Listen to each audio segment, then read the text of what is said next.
Good evening, everybody. Thank you all for coming out this evening to see our production of Christmas Carol.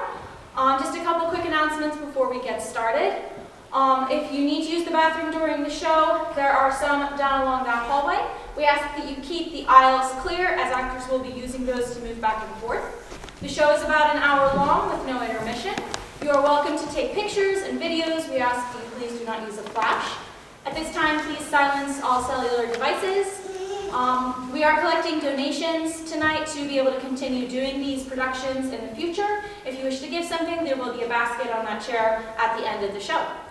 Without further ado, please sit back, relax, and enjoy Charles Dickens' A Christmas Carol.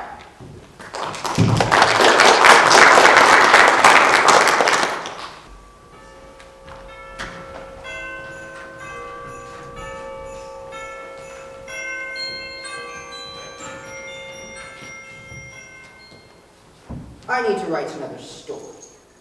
Something that will capture poverty in a way that I haven't done before. Why is there never a simple way to make people aware of the atrocities in this world? We cannot ignore such wrongdoings any longer. Why, if we can only remember to keep the spirit of Christmas in our hearts all year round. If we would only strive to be kind and loving to our neighbor every day. Then there are some who do not even try to love their neighbor, even on Christmas Day. I can imagine such a man who cares no more for the poor and needy than he does for the dirt beneath his feet. Such a man can only be described as a tight-fisted hand at the grindstone, a squeezing, grasping, covetous old sinner. But this creature who cares not for the world needs a name. For yes, I do think I have a new tale to tell, or may I even say, a Christmas Carol. Marley was dead to begin with. There is no doubt whatsoever about that. And Scrooge, the man who had been Marley's partner, knew it. Old Marley was dead as a doornail. This must be distinctly understood, or nothing wonderful of it can come of the tale I'm about to relate. Scrooge was hard and sharp as flint, secretive and solitary as an oyster. Nobody ever stopped him in the street to say, "My dear Scrooge, how are you?" But Scrooge did not care. It was the very thing he liked, to edge his way through life, wanting all human sympathy to keep its distance. And now our story truly begins. It was Christmas Eve, and Ebenezer Scrooge and his clerk, Bob Cratchit, were still at work. It was cold, biting weather. Scrooge's fire was small, but his clerk's, well, it was even smaller. And the poor man was left to wrap his scarf around him to try and keep warm, along with warming his fingers over the candle. However, not being a man of an imagination, he failed.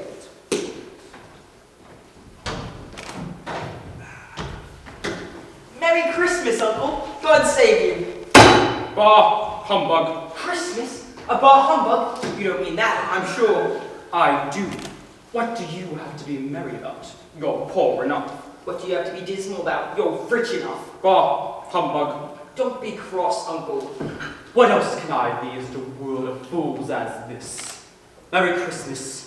What's Christmas time to you? But a time for paying bills without money. A time for finding yourself a year older and not an hour richer. Well, but if I had my way, every idiot who goes around with Merry Christmas on his lips should be born with his own pudding, and a bird with a stake of holly for his heart she should. Uncle! Nephew, you celebrate Christmas in your own way, and you let me celebrate it in mine. Celebrate it, but you don't celebrate it. Let me leave it alone then. It never has, and it never will do you any good. I'm sure. I've always thought of Christmas as a good, pleasant time where people really come out of their shells and care for their fellow beings. Fred? And though it has never put a scrap of gold or silver in my pocket, I believe Christmas has done me good and will do me good, and I say God bless it. Bravo, Fred, bravo. Thank you. Let me hear one more word from you, and you'll be keeping your Christmas by losing your situation. You're quite a powerful speaker, friend. Thank you. I wonder you don't go into Parliament. Don't be cross, Uncle. Come, dine with us tomorrow. No, good afternoon. But why, Uncle? Good afternoon. Uncle, why? I just want to be friends with you. Good afternoon. I am sorry, with all my heart, to find you so resolute, but I'll keep my Christmas humor to the end. So Merry Christmas, Good afternoon. and a Happy New Year! Good afternoon.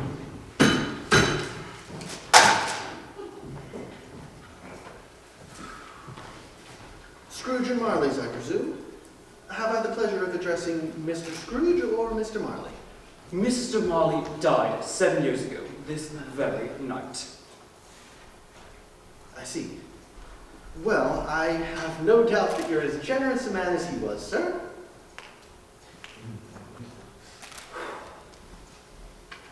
At this festive time of year, the charities of London try harder than usual to collect donations for the poor, so they may have presents and a feast on Christmas Day. Are there no prisons? Plenty of prisons. And the workhouses? Are they still in operation? They are. Still, I wish I could say they weren't. Oh, I'm very glad to hear it. I thought perhaps they'd been shut down.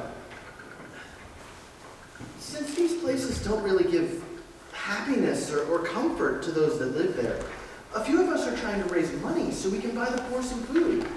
And presents for the children. We do it at Christmas time because it's a time when needs and abundance contrast so strongly. What shall I put you down for? Nothing. You wish to remain anonymous. I wish to be left alone. I don't make myself merry at Christmas, and I can't afford to make idle people merry. I support the prisons and the workhouses.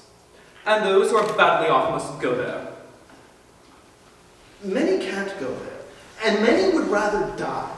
Well, if they would rather die, then they best do it, and decrease the surplus population. Good afternoon, sir.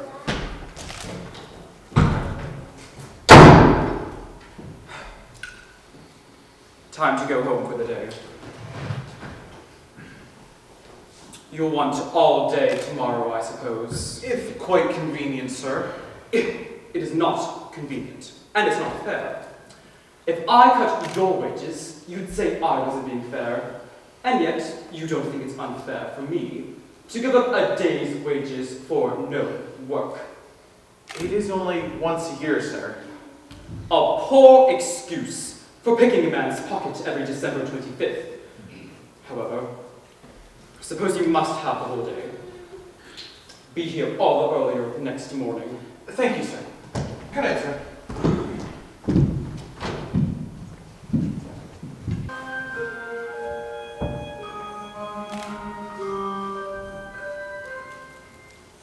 Scrooge went home to bed, but as he lifted his hand to unlock his front door, he heard from within his house the voice of his dead partner, Jacob Marley. Scrooge!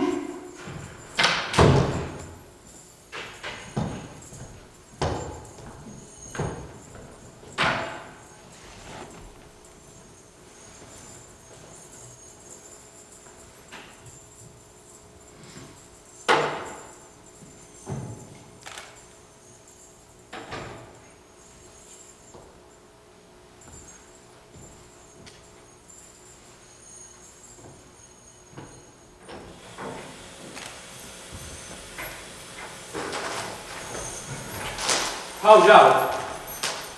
What do you want with me? Much. Who are you? Ask me who I was. Who were you then? In life, I was your partner, Jacob Marley. You do not believe in me? I don't. Why do you doubt your senses? Because a little thing affects them. Slight disorder of the stomach, turning into cheats. You may be an undigested bit of beef, a blot of mustard, a crumb of cheese, a fragment of underdone potato. There's more gravy than grave about you, whatever you are. Ah, you see this toothpick? I do. Well, all I need to do is simply swallow this, and for the rest of my life, Be persecuted by a host of goblins, all of my own creation. Humbug, I tell you, humbug. Dreadful ghost! Why do you trouble me? Man of the worldly mind, do you believe in me or not? I do, I must. You are fettered. Tell me why. I wear the chains I forged in life. I made them link by link and yard by yard, and I wore them of my own free will. Don't you recognize it? Well, Or do you know how long and heavy is the chain that you wear yourself? It looked like mine 7 Christmas Eves ago, and you have worked on it since. It is a terrible chain. Jacob. Oh, Jacob Molly. Tell me more. Speak comfort to me, Jacob. Comfort? I have none to give, nor do I have any for myself. While I lived, I only cared for our money and our business. And now I have no rest and no peace. Instead, I have the constant torment of remorse. Remorse? But, Jacob, you have no reason for remorse. Oh, even the most generous person on earth cannot live long enough to do as much good as he should. And for those who do no good at all, no amount of regret can make up for unused opportunities. Yet such a man was I. But you are always a good man of business, Jacob. Business, mankind was my business. Charity, mercy, kindness were all my business. At this time of year I suffer most. Why is that? Why did I walk through the crowds with my eyes cast down, and never raise them to that blessed star, which led the wise men to a poor abode? Weren't there any homes to which his light would have taken me? Hear me, my time is nearly gone.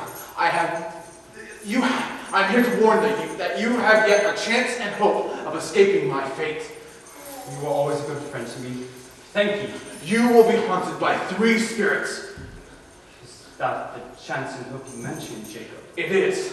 I think I'd rather not. Without their visits, you cannot hope to escape the path I tread. Expect the first tonight at 1 o'clock. You can't take them all at once and get it over with. Expect the second at the 2nd hour, and the third when the last strike of 3 has ceased to vibrate. For your own sake, remember this conversation.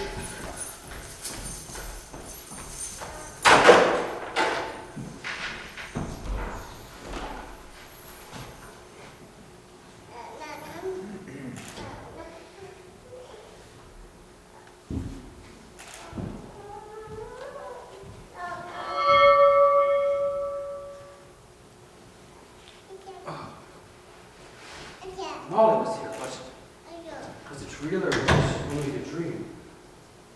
Are you the ghost whom Molly told me about? I am. Who and what are you? I am the ghost of Christmas past. Long past? No, your past. What business brings you here? Your welfare. Thinking out of own broken rest would be more beneficial to me. Come with me. Out the window, I mortal and will fall. At the touch of my hand, you shall be upheld. Do you recognize your old school? Yes, I do. You spent most of your childhood Christmases here, neglected by family and friends. Ebenezer, I've come to bring you home. Home? Yes, home forever and ever. Father is so much kinder than he used to be. That one night when I asked him if you might come home, he said, yes, we should. And he sent me in a coach to bring you home for Christmas. Shall I have to return to school afterwards? No, you are to be made an apprentice and are to never come back to school ever again. But first, we'll spend all of Christmas together at the merriest time in the world. What times will have, Fanny? Always a delicate creature, whom a breath might have withered. But she had a large heart. So she had. She died a woman and had, I think, children. One child. True. Your nephew. Yes.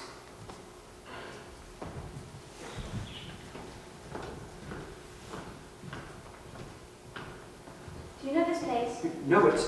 Why, I was apprenticed here. Why, it's old Fezziwig. Bless his heart, it's Fezziwig alive again. Yo there, my boys! Ebenezer, Richard! Oh, my boys, no more work tonight. It's Christmas Eve, Richard. Christmas, Ebenezer. Quick, close the shutters before a man can say Jack Robinson. Now clear away, my lads, and let's have lots of room. Richard! Come in. Mr. Welcome and Merry Christmas. How are you? How are you doing, my friend? Great. Your brother-in-law, he's still in the name. Yes.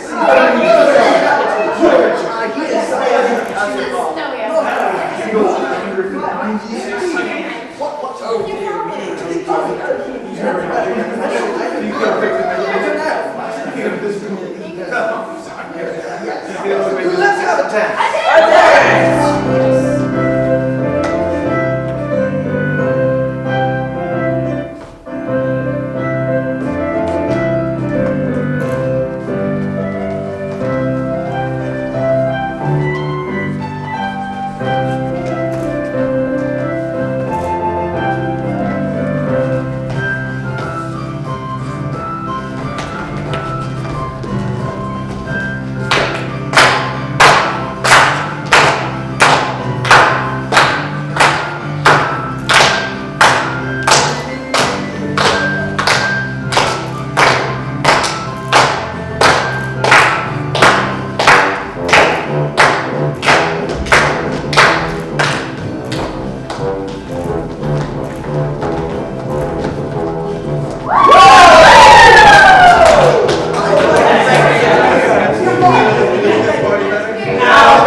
Are they on the house? Of course they are. Who do you think I am? A toast to our employer. Sir, your generosity is unparalleled through this town, and you are a credit to your business. May we all strive to be as generous as you. To Mr. Fezziwig! Mr. Fezziwig! Such a small matter to make these city folks so full of gratitude. It was small. Why? Is it not? He has spent a few pounds of money, 3 or 4 perhaps. Is that really enough to deserve all this praise? It isn't that spirit. It's just he has the power to make us happy or unhappy, to make our work easy or tiresome. The happiness he gives is quite as great as if it cost a fortune. What is the matter? Nothing particular. Something, I think. No. I should just like to say a word or two to my clerk, Bob Cratchit, just now. That is all. My time is running short. Quick. You know this woman well. Yes, I do. Her name is Belle. At one point, we were engaged. You no longer care for me, Ebenezer. You love something else now, and if it can cheer and comfort you in the future, as I would have tried to do, I have no reason to be upset. What can I love more than you, Belle? Money? This is just like our society today. The poor are cast down and oppressed, while the rich are condemned. I have seen your nobler goals fall apart until the master passion gain consumes you. Why does this matter? I have not changed towards you. Have I? Our engagement is an old one. It was made when we were both poor and content to be so. You are changed. When we were engaged, you were a different man. I was a boy. So you admit that you were changed. I am not. We are one in heart no longer. I have thought hard about all of this, and I now release you. Did I ask you to break off our engagement? In words? No, never. But with each month, as you grew richer and richer, your affection shifted from me to money. I could tell in every conversation we had how you wished I had more money myself. If we hadn't met until today, would you still propose to me, a poor girl? You think I wouldn't? I would gladly think otherwise, if I could, but I know you would regret our engagement more and more, so I release you. With a full heart, remembering who you used to be. This might hurt you, but only for a little while. Soon you'll forget all about me like an unprofitable business partner. May you be happy in the life that you've chosen. Spirit, show me no more. Why do you like to torture me? I told you, these are shadows of things that have already happened. Do not blame me that they are sad and hopeless. Take me back. I can't bear it.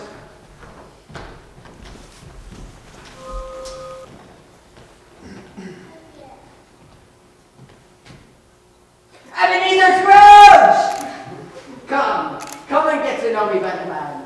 I am the ghost of Christmas presents. Have you ever seen a spirit like me before? Never.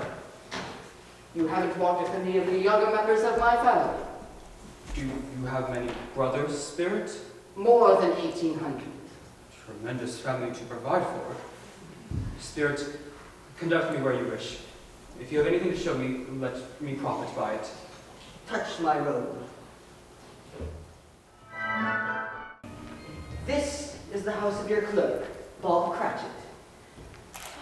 Where can everyone be? Bob and Tiny Tim should be home from church by now, and Peter should be home from work.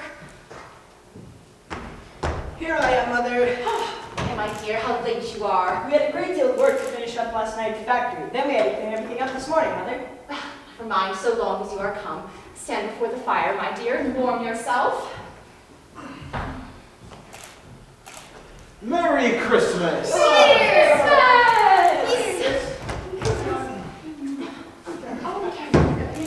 Take Tiny Tim. Come along, my old man. Ouch about that. How did little Tim behave in church? As good as gold and better. Somehow he gets thoughtful sitting all by himself and thinks the strangest things you've ever heard. He told me coming home from church that he hoped people had seen him in church. Because he was a cripple. Yes, and it might do them good to remember upon Christmas Day who made lame beggars walk and blind men see. He is growing strong and hardy, my dear. I hope you boys are hungry. About time for supper. Yes. It smells so delicious. Yes. How about the choice of goose? There never was such a goose. I declare, I'm steeped in steak and onions up to my eyebrows. Everything tastes wonderful, Mother. My dear, I regard this meal as the greatest success since our marriage. Well, now that the weight is off my mind, I confess I had my doubts, but thank you, dears. And now, a Merry Christmas to us all. God bless us. God bless us. God bless us, everyone. Spirit, tell me if Tiny Tim will live. Unfortunately, I see a vacant seat in that poor chimney corner, and a crutch without an owner carefully preserved. If these shadows remain unchanged, the child will die. Oh, no, Spirit. You say you will be spared. If these shadows remain unchanged, the child will die. What then? If he is likely to die, he had better do it, and decrease the surplus population. Man, if you have any true heart inside of you, stop from saying such wicked words until you know who the surplus is and where it is. It may be that in the sight of God, you are more worthless and less fit to live than millions like this poor man's child. Mr. Scrooge, I give you Mr. Scrooge, the founder of the feast. The founder of the feast, indeed. I wish I had him here. I'd give him a piece of my mind to feast upon, and I hope he'd have a good appetite for it. My dear, the children, it's Christmas Day. Could only be Christmas Day, I am sure, on which one drinks the health of such a stingy, hard, unfeeling man as Mr. Scrooge is. You know he is, Robert. Nobody knows it better than you do. Poor fellow. My dear, Christmas Day. I'll drink his health for your sake, not for his. Long life to him. Merry Christmas and a Happy New Year. He'll be very merry and very happy, I have no doubt. To Mr. Scrooge.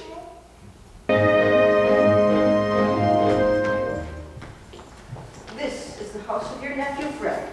There he is with his wife Nancy. They're playing some sort of guessing game. Now let's see. This animal that growls and grunts, lives in London, walks the streets but is not led by anybody, and is disagreeable. Yes. Does it live in a zoo? Oh, dear me, no. Is it a bear? No, indeed. Humbug. Money. Money, money, humbug. No, wait.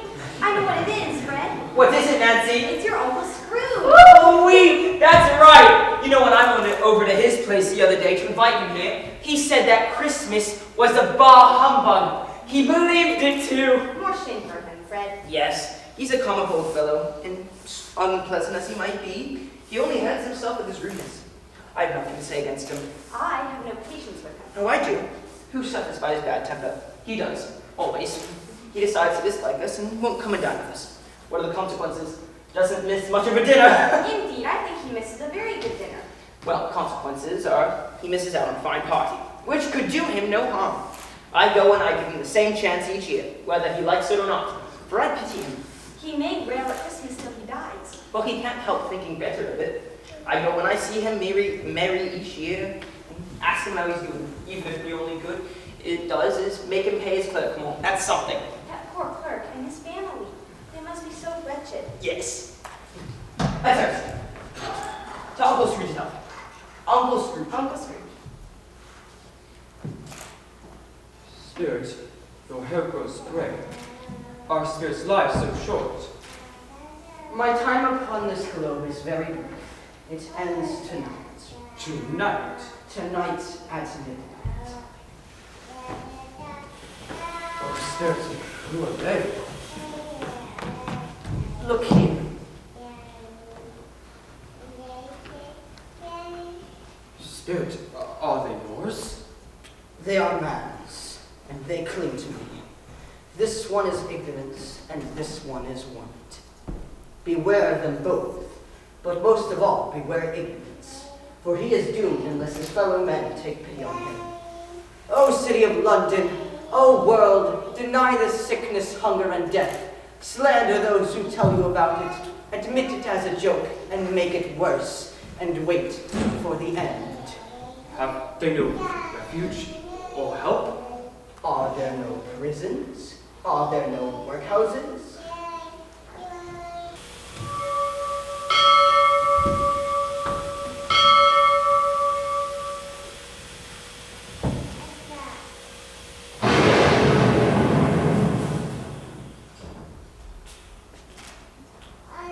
I am in the presence of the ghost of Christmas yet to come. You are about to show me things that will happen in the future. Is that so, Spirit? Ghost of the future, I fear you more than any spectre I have seen before.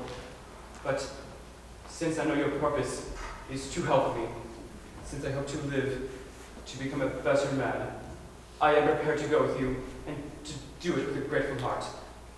Will you not speak to me? The night is wearing fast, I know. Lead on, Spirit.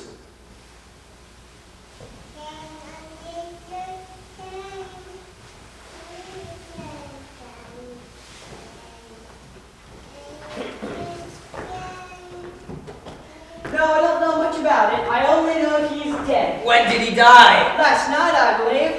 What was the matter with him? I thought he'd never die. Who knows?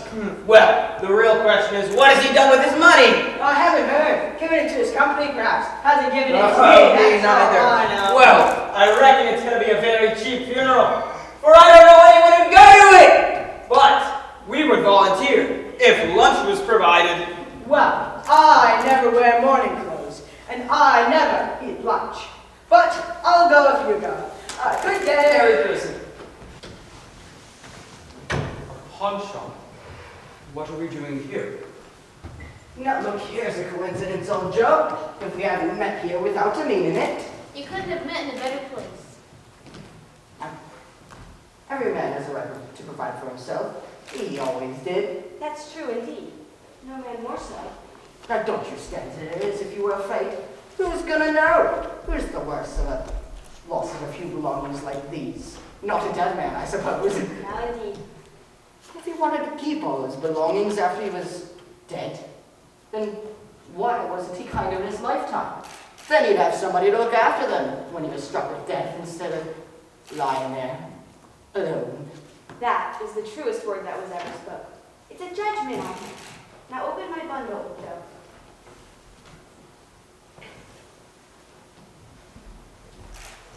Each shillings and tuppence. And that's your count, mister. If you would ask me for another pin, I repent of being so generous and knock off half a crown. And now undo my bundle, Joe.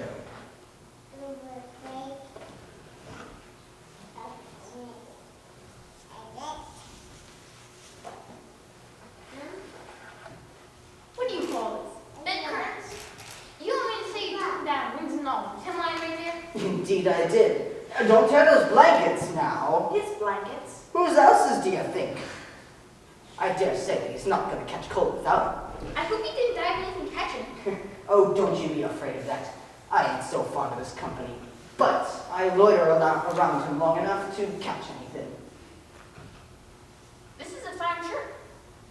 Indeed it is. And it's the finest one he had, too. They'd have wasted it if it wasn't for me.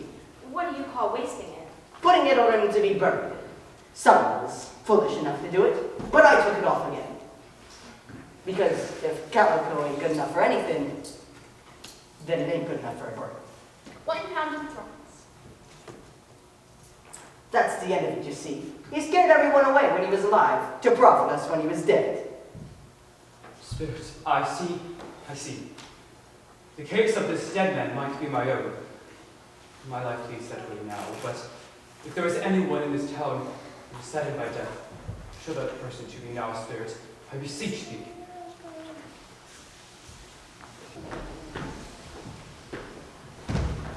I finished folding all of Tiny Tim's clothes, Mother. They're ready to be sent to the orphanage for the children there. Thank you, Peter. I know they will keep some child warm.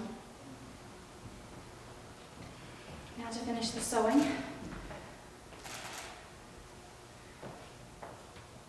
The color hurts my eyes.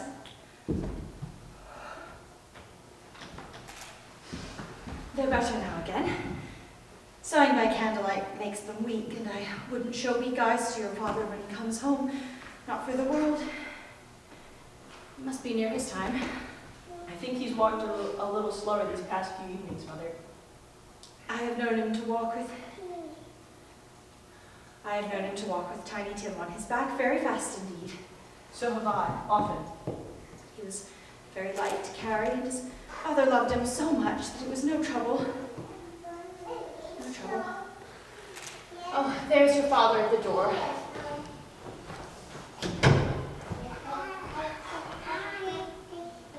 My dear, your sewing is wonderful. It will all be done long before the funeral on Sunday. Sunday. You went today then, Robert? I did, yes. I wish you could have gone. It would have done you good to see how green the place is. Although you'll see it often. I told him I'd walk there on a Sunday. My little child.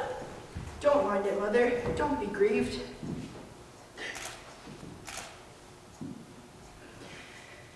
Thank you. Thank you. Before we leave our Christmas feast, I'd like to say something that has been on my mind all day. What is it? There will be times in our lives when we are not always together, whether because of work, or marriage, or even death. But however and whenever we are apart from one another, I'm sure we won't forget where this first parting there was among us. And I know, my dears, when we remember, and how patient and gentle he was, we shall not so easily quarrel among ourselves and forget poor Tiny Tim in doing so, shall we? Never, Mother. Thank you, my dears. This makes me very happy. Very happy. Spirit, something informs me that our parting moment is here. Tell me who the dead man was.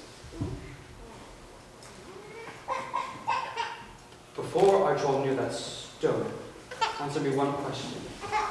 Are these the shadows of things that will be, or are they the shadows of things that may be only?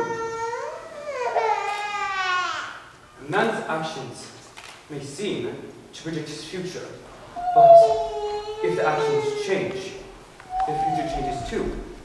Saying so,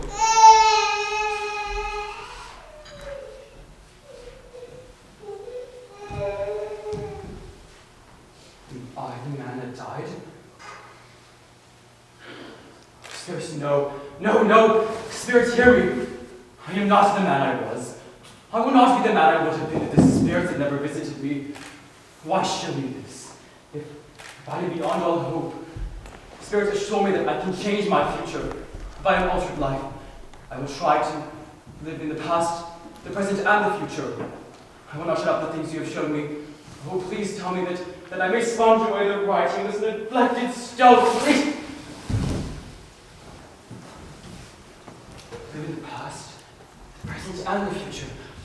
Oh, I am thankful. God be praised for this. My curtains, they are not torn down. They are not torn down, rings and all. They are here. I am here. Oh. My future is before me. Oh. Oh. I don't know what to do. I'm as light as a feather. I'm as happy as an angel. Oh, Merry Christmas to everyone, and a Happy New Year to all the world. Hello there. Oh, hello. What's today? What's today, my fine fellow? Today? Why, it's Christmas Day. It's Christmas Day. I haven't missed it. The spirit have done it all in one night. Hello there, my fine fellow. Hello. Do you know the poultry shop on the next street at the corner? Yes, of course. An intelligent boy, a remarkable boy. Do you know when they sold the prize turkey that was hanging up there? The big one? The one that's as big as me? What a delightful boy. It's a pleasure to talk to. Yes. It's hanging there now. It is? Go and buy it.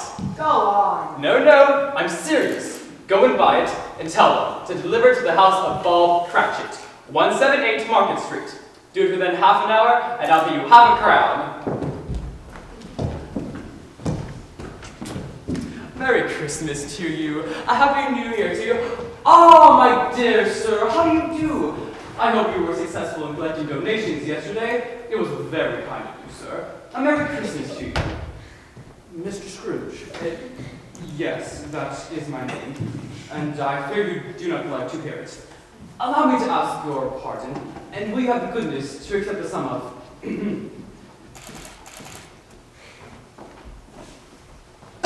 My dear Mr. Scrooge, are you serious? If you please, not a farthing less. Will you do me that favor? Well, I don't quite know what to say to... Please, do not say anything. Come and see. Will you come and see me? I will. Oh, thank you. I am much obliged to you. God bless you.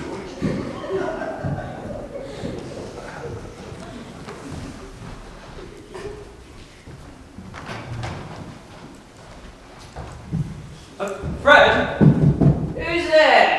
It is I, your Uncle Scrooge. Will you let me in, Fred? Let him in!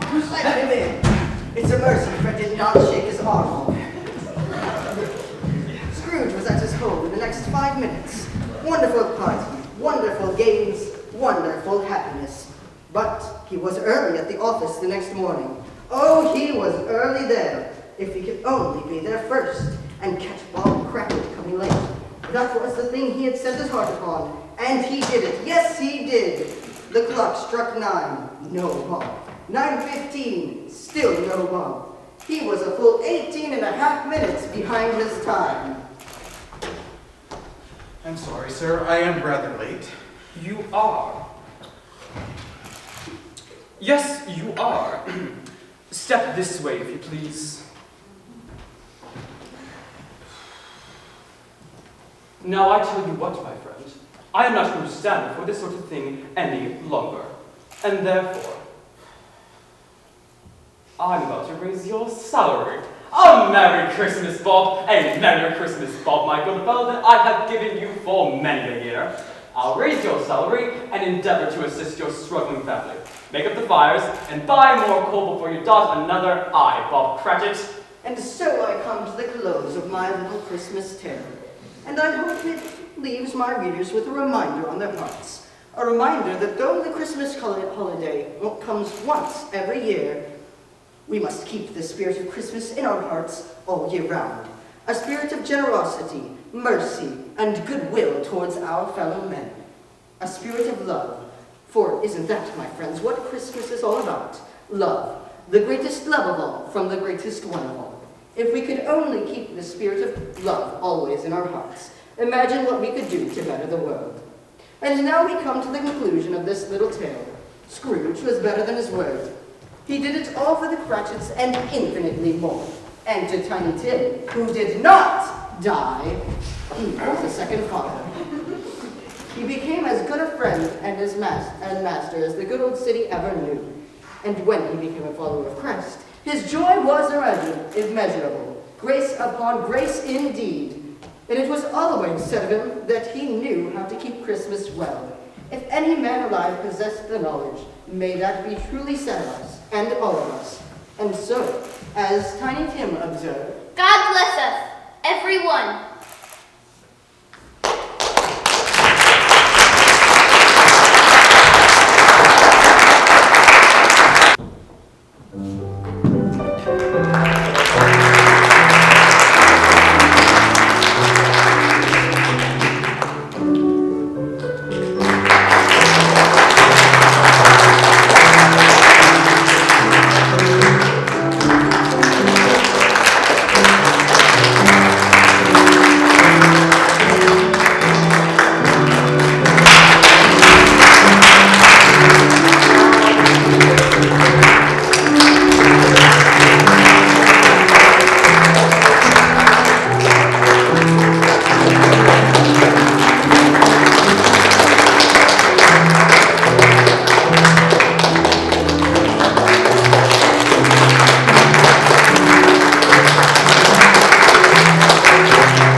Thank you all very much for coming out this evening.